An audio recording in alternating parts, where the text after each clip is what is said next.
자, 오늘 웨스트민스터 신앙 고백서 계속해서 이어서 살펴봅니다. 자, 지난주에 우리가 6항을 쭉 살펴봤고 이제 오늘 7항을 보도록 하겠습니다.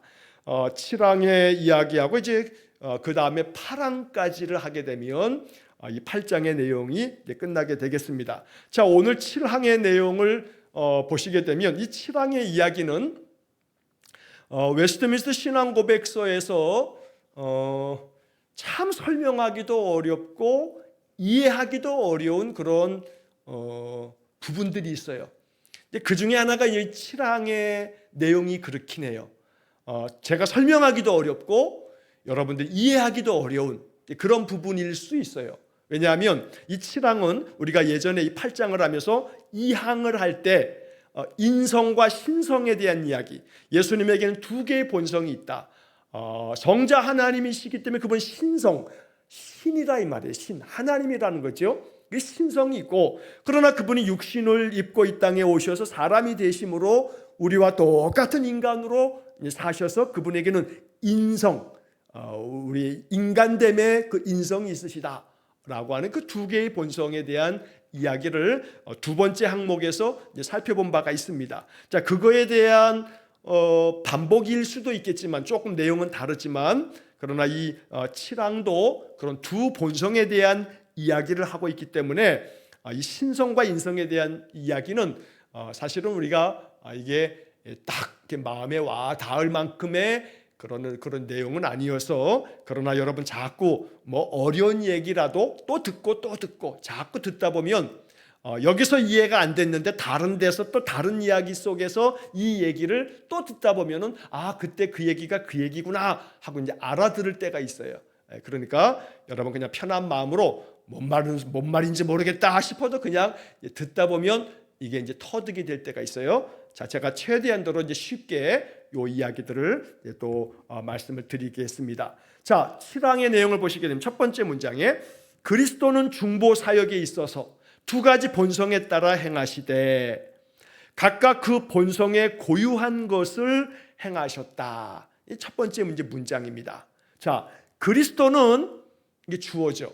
서술어는 저 맨 뒤에 행하셨다. 그 다음에 중간에 또 행하시되, 그러니까 그리스도는 행하시되 또 행하셨다. 이게 이제 이 문장의 뼈대가 돼요.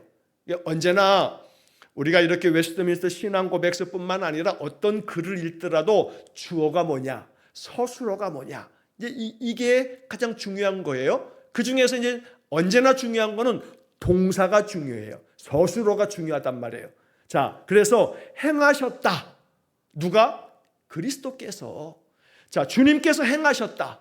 뭘 행하셨냐 하면 중보 사역에 있어서 두 가지 본성에 따라 행하시되, 이렇게 문장은 되어 있지만 결국 중보 사역에 있어서라고 이렇게 서술되어 있지만 이 내용은 그리스도는 행하셨다. 뭘? 중보 사역을, 중보의 사역을 행하셨다. 그런데 어떻게 행하셨냐 하면 두 가지 본성에 따라서 행하셨다 라고 하는 중간에 이렇게 보충하는 설명문이 그 속에 포함이 되어 있는 겁니다. 다시 이제 그리스도는 행하셨다. 뭘? 중보 사역을, 중보의 일을 행하셨다. 그런 거예요. 자, 그러면 여기서 이제 첫 번째 문장에서 우리가 생각하는 것은 그리스도께서 이렇게 행하셨으면 우리는 항상 그리스도를 닮아가는 사람이에요. 그러면 예수님께서 뭘 행하셨나? 중보 사역을 행하셨어. 이렇게 말하면 이 사람은 웨스트민스터 신앙 고백서를 잘 배운 사람이죠. 예수님 뭐 했어? 예수님은 중보 사역을 행하셨어. 중보 사역이 뭔데? 중보 사역은 하나님과 사람 사이를 연결해 주는 다리 역할을 하는, 중매 역할을 하는, 중개자 역할을 하는 그런 일을 하신 게 이게 중보 사역이야. 예수님이 그렇게 하셨다. 이런 말이죠. 그러니까 우리가 잘 아는 것처럼 예수님께서 우리를 위해서 친히 간구하여 주셨다. 우리를 위해서 기도해 주시는 분이기도 하고, 우리가 뭐라고 기도할 바를 알지 못할 때에도 성령께서 또 주님께서 친히 하나님 앞에 기도해 주신다라고 하는 말씀들을 성경에서 우리가 보게 되죠. 그러니까 그리스도께서 행하시는 중보 사역 중에 대단히 중요한 중보 사역은 우리를 위해서 간구해 주시는 거. 이게 주님의 중보 사역 중에 우리가 잘 아는 아주 중요한 사역인 거죠. 우리가 기도할 수 없을 때라도, 우리가 기도하지 못할 만큼 영적으로 깊은 침체 가운데 있어도 마음에 이 말씀을 믿으면 그리스도께서 우리를 위해서 친히 아버지 앞에 기도해 주신다고 하는, 간구해 주신다는 그리스도의 중보 사역을 내 마음에 믿으면, 그러면 그냥 이렇게 기도 한마디 해도 되는 거죠. 주님 아시죠? 주님 아시죠? 얼마 전에 제가 이제 어머니를 뵙고 이렇게 여러 얘기를 하다가 어머니가 그런 얘기를 해요. 옛날에 예수 처음 믿어가지고 그때 그냥 완전 생짜배기가 예수를 믿은 건데, 새댁이 예수를 믿은 거죠. 그런데 예수를 믿고 교회를 가고 또 기도원에 가고 그러면 이제 많이 기도하는 사람들이 있는데, 어떤 한 분이 기도를 하는데 그냥 기도를 하면서 딴 기도를 안 하고 하나님 주님 아시지요 아시지요 매 눈물 흘리면서 소리 지르면서 아시지요 아시지요 그런 기도만 하더라는 거예요. 근데 이 초신자가 그 기도가 무슨 깊은 뜻이 있는지 뭐 알겠어요? 그러니까 속으로 웃기고 뭘 저게 뭐 기도나 하는 마음이 드셨대요, 그때는. 그런데 예수를 믿고 세월이 가고 인생에 많은 풍파와 고난을 겪고 그러면서 말할 수 없는 그런 기도하지 못할 만큼의 마음의 괴로움들이 켜켜이 쌓일 때 당신이 이제 그런 기도가 나오더라는 거예요. 주님 아시죠? 하나님 아시죠? 맞아요. 하나님 아시기 때문에 하나님께 내 모든 마음을 다 아시는 주님이 중보 사역으로 기도해 주신다고요. 그러니까 그리스도는 중보 사역을 행하신다라고 하는 것을 믿으셔야 돼요. 이걸 믿을 때에 우리 안에 참된 자유가 있어요. 요한복음에서 예수님 말씀하신 것처럼 진리를 알지니 진리가 너희를 자유롭게 하리라 하신 것처럼 자유함이 있어요. 여러분 신앙생활 하다 보면 어떨 때는 열심을 낼 때가 있어요. 막 뜨거워져 막 그냥. 그때는 뭐 내 안에 막 성령의 불이 있는 것 같아. 그런데 어떨 때는 내 얼음장보다 더 차가운 내 영적 상태 앞에 내가 왜 이렇게 영적인 침체를 겪나 하는 그런 낙담에 빠질 때가 있어요. 그런데 그때마다 항상 기억해야 할 것은 예수님은 나의 중보자시다. 그래서 내가 아무리 영적인 침체에 빠져도, 내가 아무리 시험에 들어서 기도 생활이고 예배 생활이고 말씀이고 뭐고 다 팽개쳐서 완전히 그냥 탕자처럼 그렇게 하나님에게서 멀리 떠난 것 같아도, 그런 영적 상태여도 마음에 믿어야 할 한 가지, 변하지 말아야 할 한 가지는, 내가 아무리 어떤 상태에 있다 할지라도 그리스도에 대한 내 고백, 예수님은 나의 중보자 되시오. 내가 이런 상태에 빠져도, 내가 아버지 앞에 아주 망령된 일을 저지르고 유산 주세요, 아버지 살아있는데 유산 달라고 하니까 이놈이 얼마나 이 배은망덕한 놈이고 이 불효자식이고 이 페류나예요. 아버지 돌아가셔야만 나에게 상속되는 유산을 아버지 살아계시니 달라고 하고 아버지 떠나가지고 허랑방탕하게 살았던 그 탕자. 그러나 그런 탕자 같은 신앙의 완전한 실패자 같은 상태여도 기억해야 될 한 가지, 예수님은 나의 중보자시다. 그러면 그러한 상태에 있는 나에게조차도 예수님은 언제나 여전히 나에게 손 내미시고 나를 이렇게 거기서 더 가지 않도록 주님의 그 넓으신 손으로, 팔로 나를 이렇게 안으시고 계심을 우리의 마음 가운데 성령이 느끼게 해주시고 깨닫게 해주실 거예요. 여전히 그리스도는 내가 이러한 상태에 빠져 있어도 내 상태와 관계없이 그리스도는 나의 중보자이십니다. 나의 상태와 관계없이 그리스도는 나의 중보자이십니다. 이런 고백, 이게 복음 안에 서 있는 사람의 신앙 고백이에요. 내 상태가 어떠하든지 간에 뭐 성령 충만한 듯이 뭐 자기만 성령 받은 것처럼 뭐 온갖 은사는 자기만 다 가지고 있는 것처럼 아무리 열정으로 뜨겁게 아무리 그래도요, 그 자신의 상태가 언제나 하나님 앞에서 나의 깊은 영적인 그런 고백이 내 어떤 그런 영적인 감성에 비례하는 거 아니에요. 착각하면 안 돼요. 뭔 얘기냐면 어느 때인가 은혜 받은 때가 있어요. 또 우리 성도들하고 이렇게 얘기 나누다 보면 그래요. 목사님, 내가 한때는 정말로 뜨거웠거든요. 내가 금식도 늘 하면서, 내가 기도 생활 정말 철야도 그렇게 하면서 얼마나 열정으로 그렇게 내가 뜨겁게 신앙생활 했는지 몰라요. 지금은 아니라 이 말이죠. 고민을 해요. 그런데 그렇게 뜨겁게 신앙생활 했던 그 아름다웠던 그 시절, 물론 귀해요. 그게 폄훼하려고 하는 말이 아니에요. 그 시절은 그 시간도, 그 시절도 대단히 귀하고 아름다워요.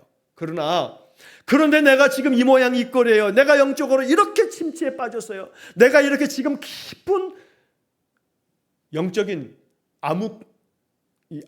흑암의 길을 걷고 있어요. 라고 하는 그런 상태에 빠져 있더라도 기억해야 할 것이 있어요. 내가 어떤 상태에 있다 할지라도, 내가 사망의 골짜기를 지나는 것 같은 그러한 영적인, 하나님 다 버린 지 오래된 그런 삶을 산다 할지라도 믿어야 할 것이 있어요. 고백해야 할 것이 있어요. 그건 다름 아닌 그리스도는 나의 중보자세요. 난 여전히 지금 주님이 내 인생이, 내가 아무리 저 끝간데까지 내가 가 있는 것 같아도 여전히 나는 주님의 품 안에 있음을 마음에 고백하면서 그리스도는 나의 중보자십니다 라고 하는 그런 마음의 고백. 그래서 신앙 고백서가 중요한 거예요. 그렇게 고백할 때 그리스도가 나의 중보자로 지금도 중보 사역을 행하고 계신다 라고 하는 그런 믿음이 있을 때 그 사람의 영이 아무리 지금 저 어둠의 골짜기를 헤매고 있다 할지라도 그 사람의 영은 하나님과 깊은 교통함을 가지고 있는 거예요. 그러니까 결코 낙담하지 마시고 언제나 우리의 마음속에 반드시 붙잡아야 할 한 가지 중요한 사실, 그리스도가 나의 중보자시다. 그래서 주님이 중보 사역을 지금도 행하고 계신다라고 하는 것을 마음에 우리가 받아들여야 됩니다. 자, 물론 여기서 한 발짝 더 나가면 그 중보 사역을 주님이 행하셨으니 내가 이렇게 너희들에게 발을 씻긴 것은 너희도 이렇게 하라고 본을 보인 거야 하고 예수님이 요한복음에서 13장에서 말씀하는 것처럼 중보 사역을 행하셨다. 그러면 항상 우리의 마음속에 나도 중보 사역을 행해야 되는데 하고 마음에 내게 주신 사명으로 받으셔야 돼요. 사명으로 받으셔야 돼요. 말씀을 들으실 때마다, 예배 시간에 목사의 설교를 들으실 때마다 그 말씀 속에서 여러분들이 딱 이렇게 캐치해야 할 거, 이거는 내 거야 하고 딱 받아들이고 붙잡아야 할 거, 그 말씀 속에서 내가 붙들어야 할 사명이 뭔지를 알아차리면 그때마다 바로 이건 내 거야 하고 알아차리셔야 돼요. 중보사역에 대한 이야기를 쭉 함께 나누는 이 첫 번째 문장을 볼 때, 그렇지, 하나님 나에게 주신 사명이지 하고 중보사역을 주님이 행하셨다면 이건 나에게도 주신 사역이야, 내게 명하시는 명령이야, 이건 내 사명이야. 그러니 하나님, 내가 이제 앞으로 남은 내 인생 동안에 중보사역을 나도 감당하겠습니다 라고 하는 마음을 갖는다면 이 사람이야말로 정말로 말씀 안에 단단히 서 있는 뿌리 깊은 나무 같은 사람이에요. 중보사역 감당합시다. 여러분 마음속에 나에게 주신 사명이라고 여기시란 말이에요. 누가 당신 사명이 뭐요? 하나님 주신 사명이 뭔데? 하고 물으면 우물쭈물, 글쎄 나는 뭐 그런 사명 받은 거 없는 것 같은데? 그 사람은 지금까지 예배를 드리면서 예배 말씀 중에 캐치하지 못한 거죠. 그러니까 누가 뭐라 물어봐도 당신 사명이 뭐야? 당신 어떤 사명을 가지고 살아? 당신 왜 살아? 라고 누가 쏘아붙여도 뭐 그럴 말할 사람은 없지만 그냥 제가 그냥 지어내는 얘기예요. 그러나 나 스스로에게 나 왜 살지? 사명을 가지고 살아가는 게 그게 생명이라고 제가 늘 말씀드리죠. 사명이 없으면 목숨이지 생명이 아니에요. 그러니까 생명, 이게 살아있는, 왜 생명, 명자가 무슨 명자예요? 명령명자예요. 명령명자. 아니 사람이 살아있다라고 하는 거, 이 사람에게 생명이 있다라고 할 때 그 생명이라고 하는 그 단어에 명자가 왜 명령명자를 쓰냐고요. 그러니까 저는 이 언어라고 하는 거, 이 언어가 가지고 있는 그 깊은 심오함을 늘 생각하거든요. 그래서 이 단어 하나하나에 대한 묵상을 하다 보면 거기에 아주 정말 신묘막측한 하나님의 그 개입하심과 역사하심이 있다고 저는 믿어요. 그 옛날 우리의 조상들이 뭐 한자 문학거리니까 저 한자를 썼던 저 중국의 그 옛날 그 어떤 사람이 사람의 그 살아있음을 목숨이라고도 하지만 목에 숨이 붙어 있는 것만 그게 아니라 생명이라고 하는 이 단어를 우리가 가졌던 것은 거기에 생명, 명에 명령 명자가 있음을 생각해 본다면 이거에 담겨져 있는 의미를 우리는 이렇게 해석하는 거죠. 하나님께서 나에게 주신 명령을 발견하고 그 명령 가지고 사는 사람의 그 목숨이 아니라 그 생명이라 이거예요. 살아있지만 생명으로 사는 사람이 있는 반면에 그냥 목숨으로 사는 인생이 있다 이고요. 그래서 요한복음의 10장에서 주님께서는 내가 너희들에게 생명으로 하여금 그 생명이 더 풍성하게 하겠다고 말씀하시거든요. 우리에게 생명을 주시되 그 생명을 더 풍성하게.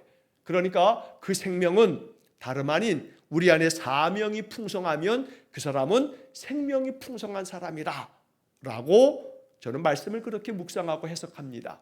그래서 중보 사역을 가지고 사는 사람은 하나님의 명령, 중보하라는 명령을 받은 사람이고 나의 인생을 온전히 깨닫고 사는 사람이다.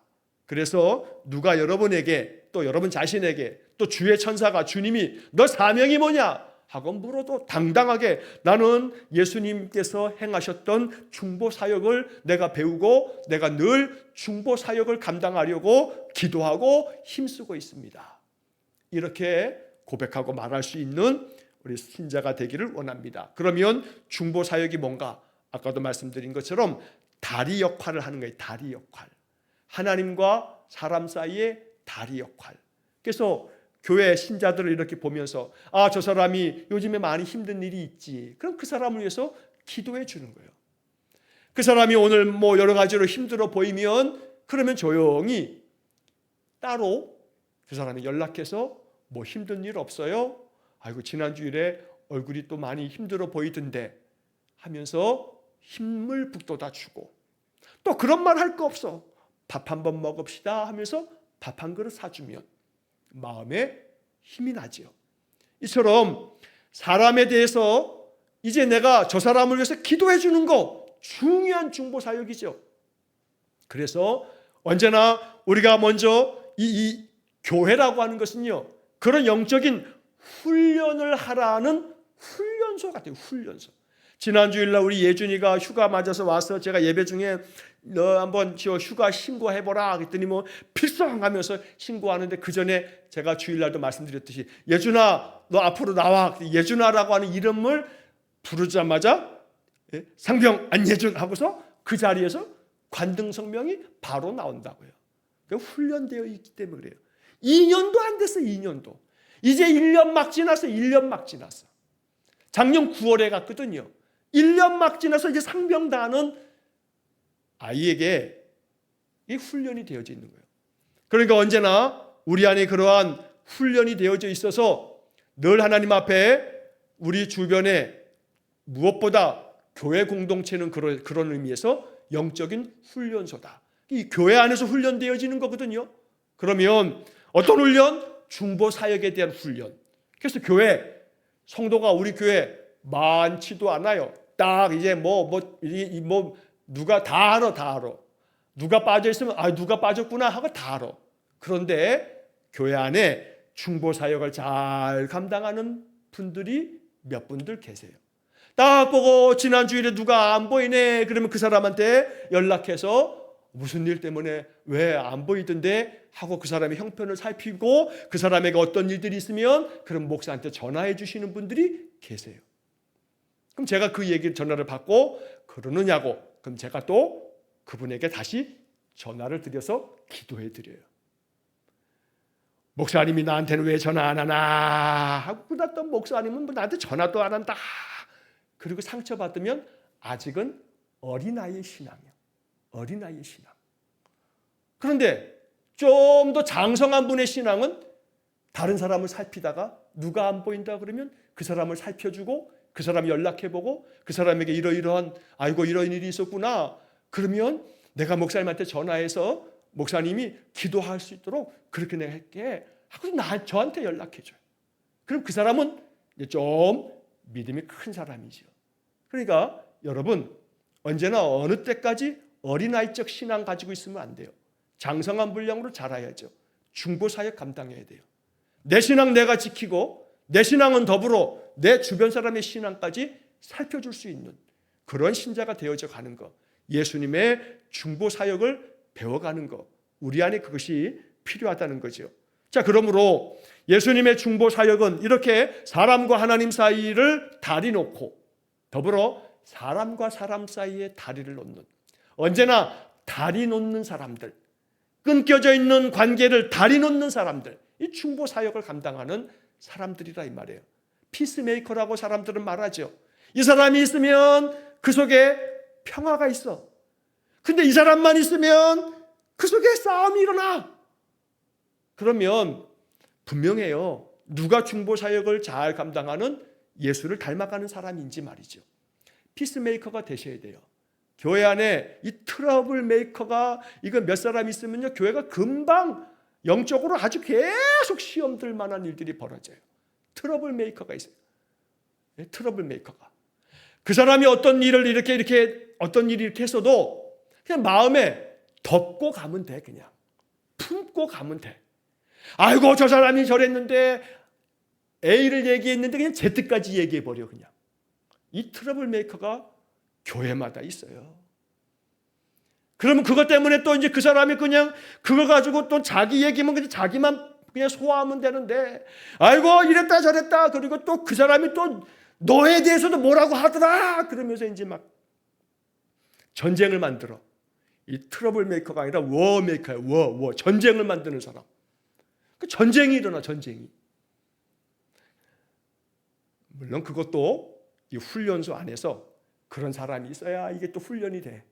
아이고 나 이런 사람이 있어가지고 이 교회가 싫어. 그런 마음을 먹는다면요, 목사가 제일 먼저 교회 떠나야 될 거야 아마.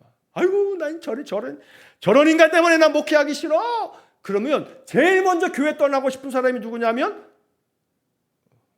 누구예요? 목사요. 목사.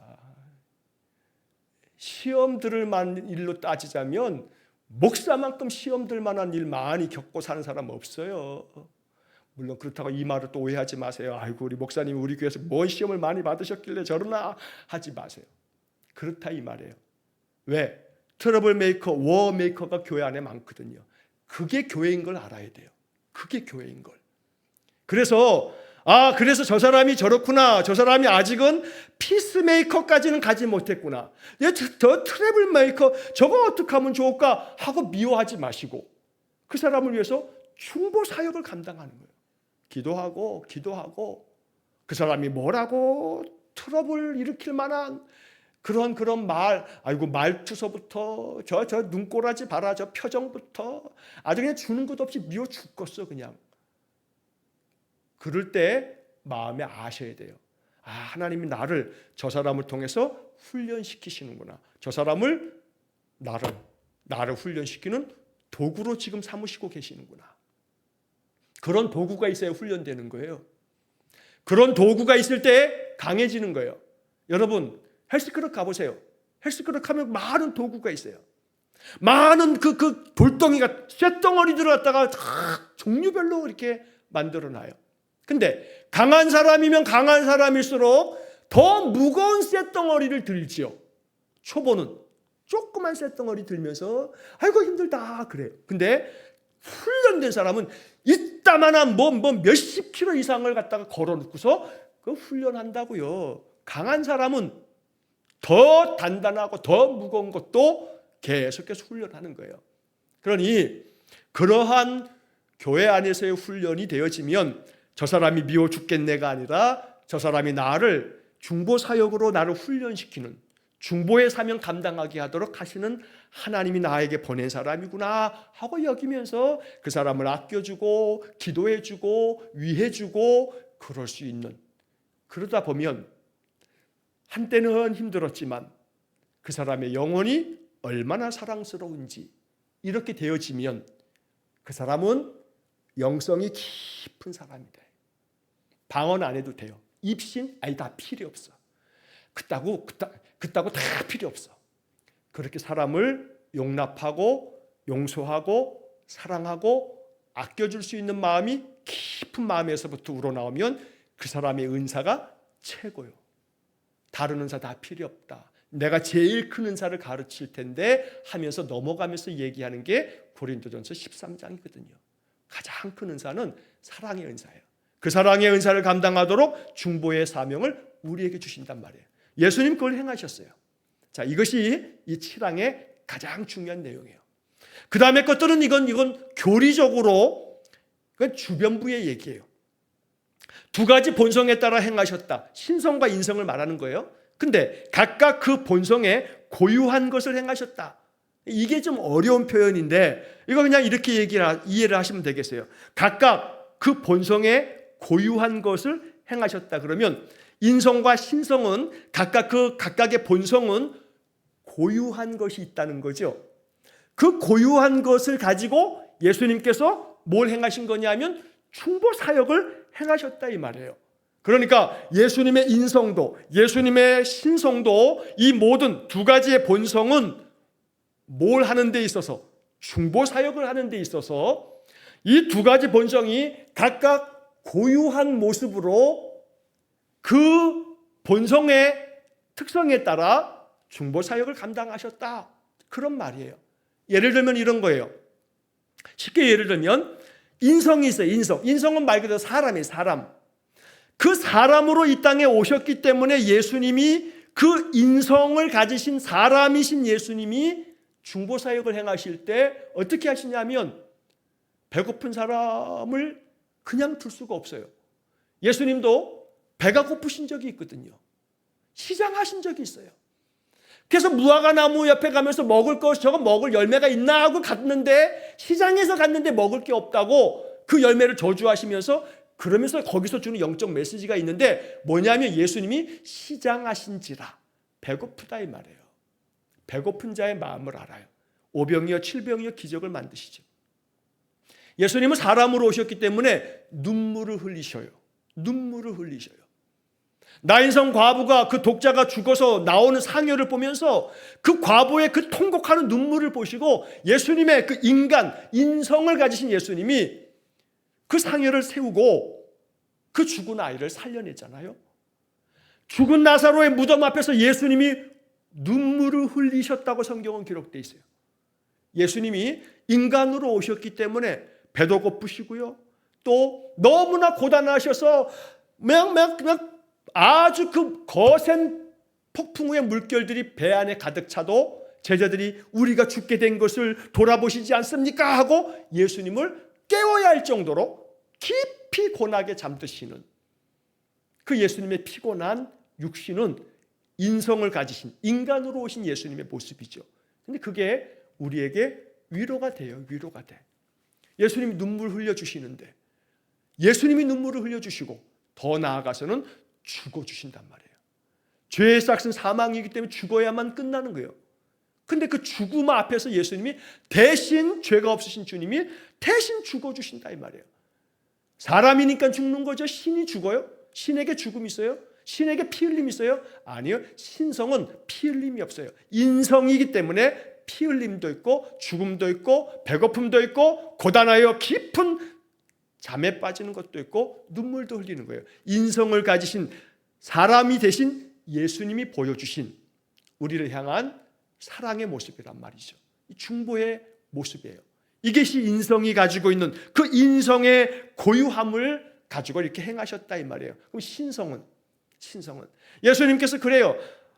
예수님이 나와 아버지는 하나다. 요한복음 10장 30절에 그런 말씀하세요. 또 요한복음 5장 18절에서는 자기를 하나님과 동등으로 삼으심이니라 라는 말씀이 나와요. 그러면서 예수님께서는 신적 권능을 행하셔요. 좀 전에 말씀드린 것처럼 죽은 나사로를 살려내요. 죽은 나인성 과부의 아들 독자를 살려내요. 야이로의 딸을 살려내요.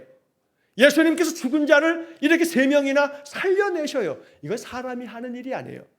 초자연적인 기적이죠.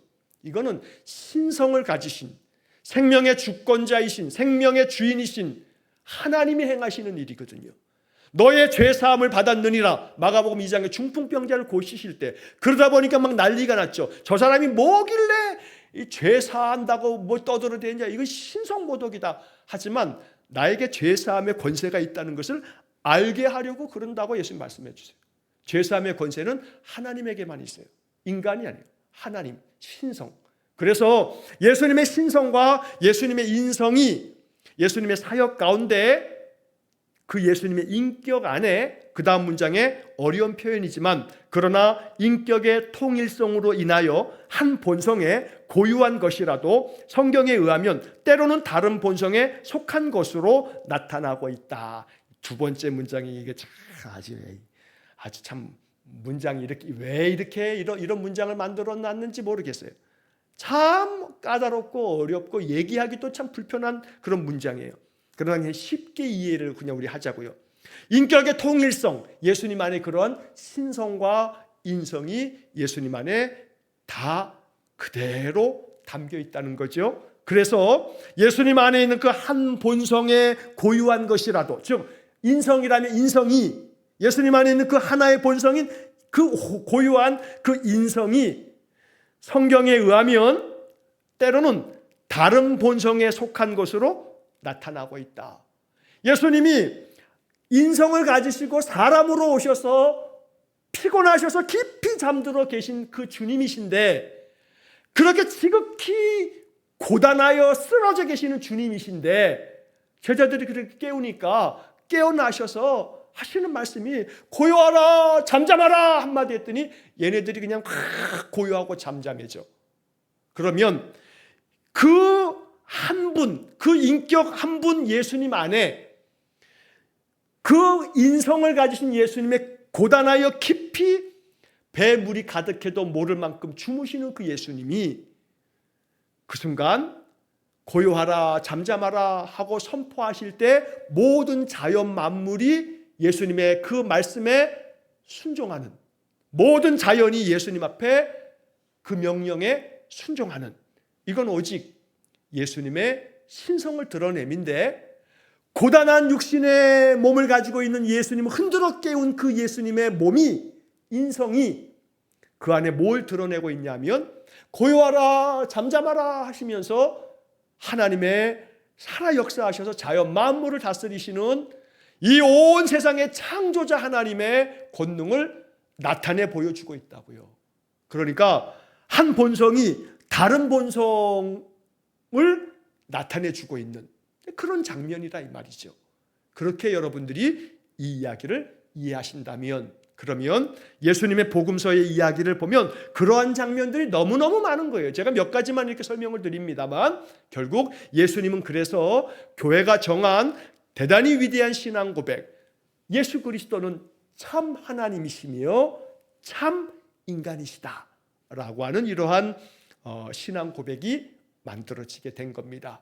이 신앙 고백을 일컬어서 니케아 신앙 고백, 니케아 신조. 왜냐하면 니케아라고 하는 곳에서 AD 325년에 만들어졌던 신앙 고백이거든요. 그러니까 어떤 점에서는 우리가 가지고 있는 이 사도신경은요, 4세기 후반, 그러니까 381년에 칼케돈 이후에 이 만들어지는 그런 고백의 이 종합이 지금 사도신경이거든요. 그러니까 엄밀하게 말하면 사도신경보다 더 먼저 교회가 정리해서 결정을 내린 신앙 고백서가 니케아 신앙 고백서인데, 그 니케아 신앙 고백서의 대단히 중요한 하나가 뭐냐면 예수 그리스도는 참 하나님이시며 참 인간이시다. 이게 교회가 정한 첫 번째 신앙 고백이다 라고 이렇게 이해하시면 되겠습니다. 물론 이런 니케아 신앙 고백 무슨 뭐 이런 것들은 그냥 이렇게 한번 들으시고 지나가셔도 돼요. 이게 중요한 건 아니에요. 중요한 건 좀 전에 말씀드린 것처럼 그리스도가 중보 사역을 행하셨다. 그 중보 사역은 하나님과 사람 사이에 다리를 놓는 역할, 사람과 사람 사이에 다리를 놓아 피스메이커가 되어지는 그런 사역. 그래서 나로 말미암아 어떤 사람의 신앙이 용기도 얻고 위로도 받고 그래서 그 믿음이 자라가게 만들어 준다면 이 사람은 중보사역을 잘 감당하는 사람이다.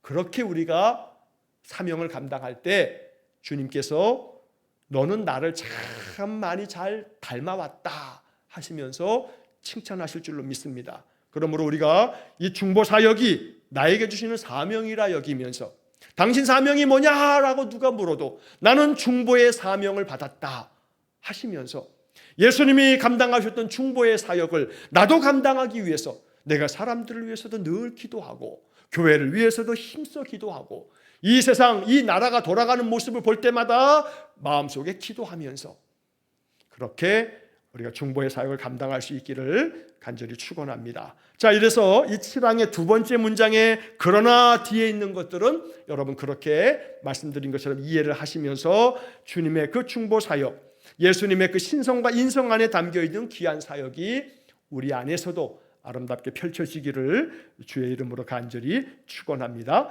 자, 그 다음에 8항으로 넘어가서 8항의 이제 첫 번째 문장까지만 한번 좀 보시고 오늘 마치겠습니다. 자, 8항의 내용 보면 첫 번째 문장에 그리스도는 구속을 주시기로 계획한 그 사람들에게 구속을 효과적으로 틀림없이 적용하고 전달하셨다.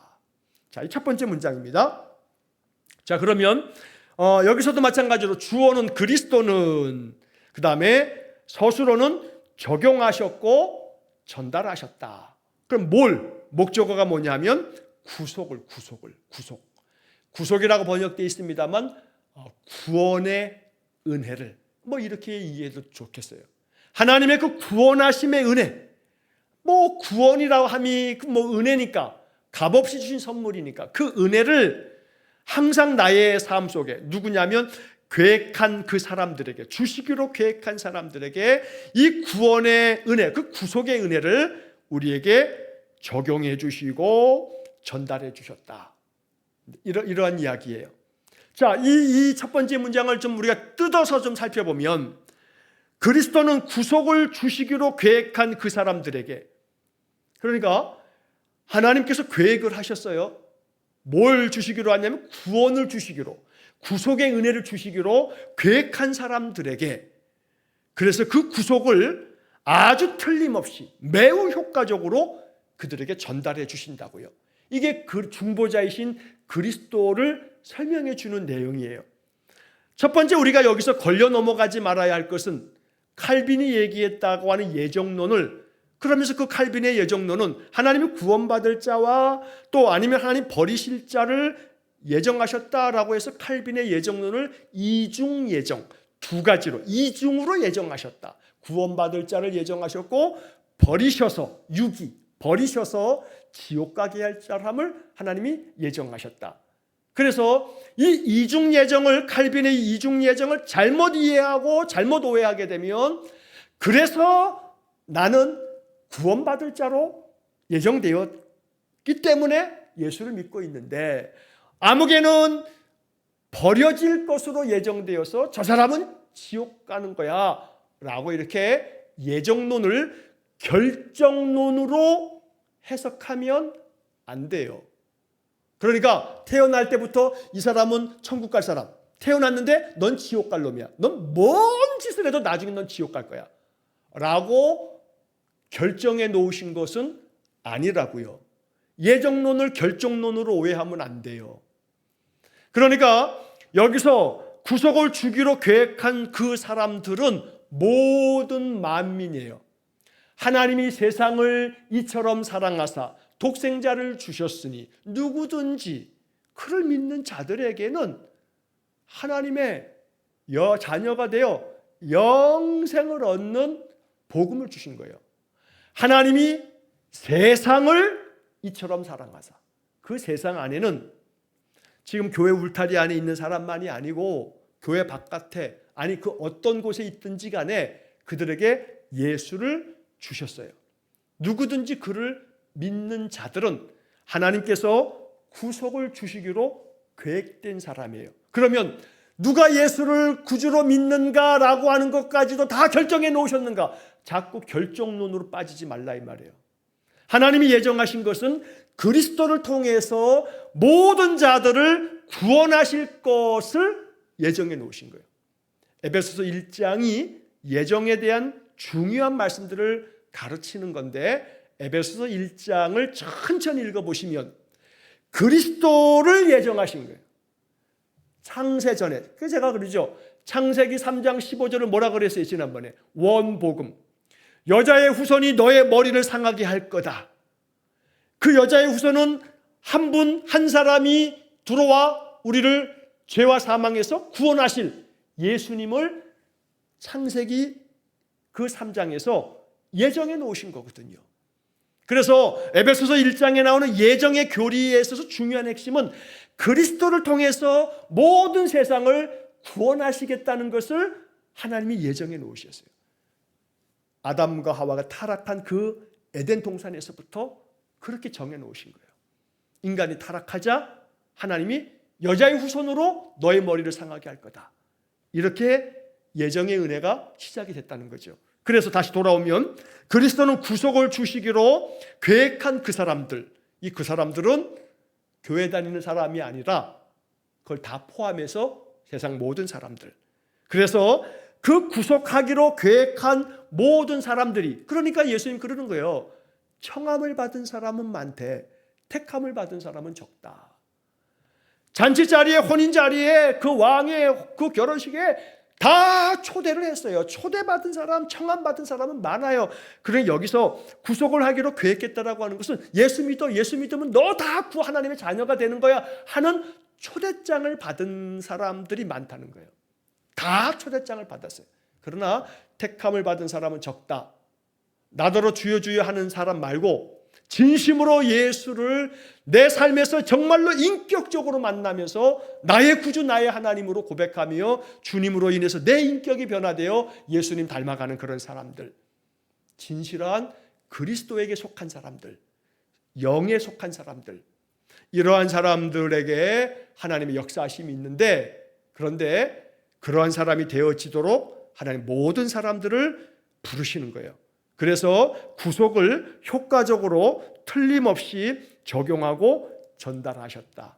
여기 이 단어들이 참 은혜로운 단어예요. 효과적으로, 틀림없이.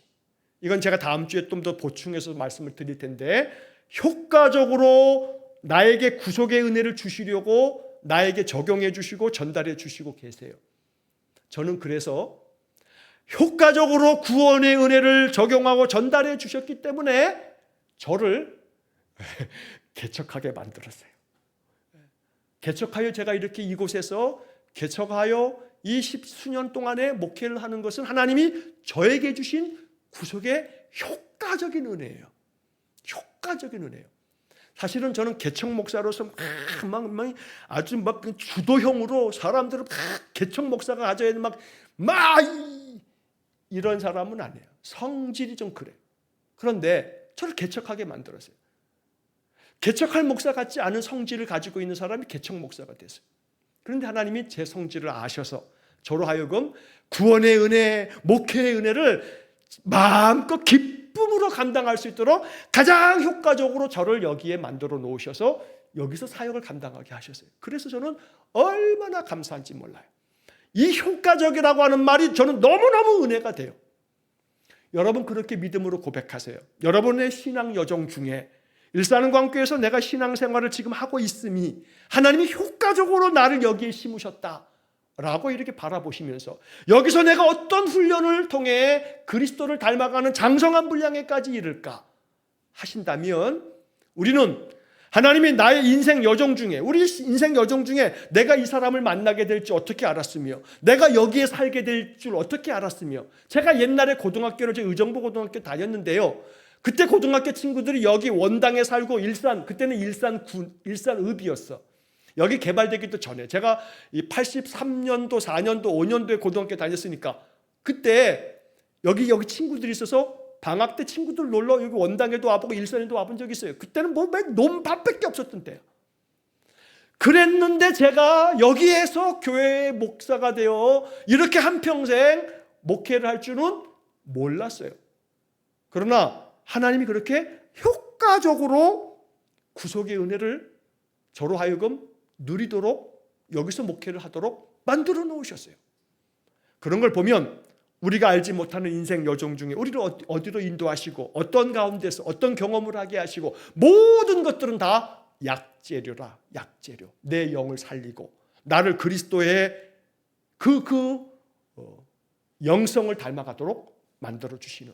그러므로 주님께서 우리에게 매우 효과적으로 그리고 틀림없이 주님의 그 구속의 은혜를 나의 삶 속에 적용해 주시고 내 인생 가운데 전달해 주셨다는 거, 이거를 마음속에 이제 믿고 다음 주에 제가 요거에 대한 설명을 좀 더 말씀 더 드리고 마지막 부분을 살펴보도록 하겠습니다. 여러분, 오늘 나누었던 이야기들을 마음속에 깊이 생각하면서 그리스도의 중보 사역을 내게 주신 사명으로 받으시고 예수 그리스도의 그 귀한 사역의 여정 중에 나를 향한 하나님의 그 구속의 구원의 은혜가 효과적으로 그렇게 내 삶 속에 잘 적용되어 전달되고 있음을 기억하셔서 언제나 항상 하나님의 은혜에 늘 머물러 살아가시기를 간절히 축원합니다. 기도하겠습니다. 자비로우신 하나님, 중보자이신 그리스도를 깊이 배우면 배울수록 이것이 나에게 복음의 능력이 되어서 이 복음의 능력으로 내 영이 더욱더 성령의 충만한 능력 가지고 살아가는 우리 성도들 되게 해 주옵소서. 그리스도의 중보 사역을 우리 마음에 깊이 배워 중보의 사명 감당하는 우리 성도들 되게 해주시고 하나님의 놀라운 구속의 은혜가 예수 그리스도를 통해서 효과적으로 틀림없이 나에게 적용되고 전달되고 있음을 항상 기억하고 믿는 저희 모두가 되게 해 주옵소서. 예수님 이름으로 기도하옵나이다. 아멘. 우리 구주 예수 그리스도의 은혜와 하나님 아버지의 극진하신 사랑과 성령의 교통하심이 그리스도를 닮아가기를 간절히 원하며 그리스도의 장성한 분량까지 이르기를 간절히 기도하는 머리 숙인 귀한 성도들 위해 영원토록 함께 하시길 축원하옵나이다. 아멘.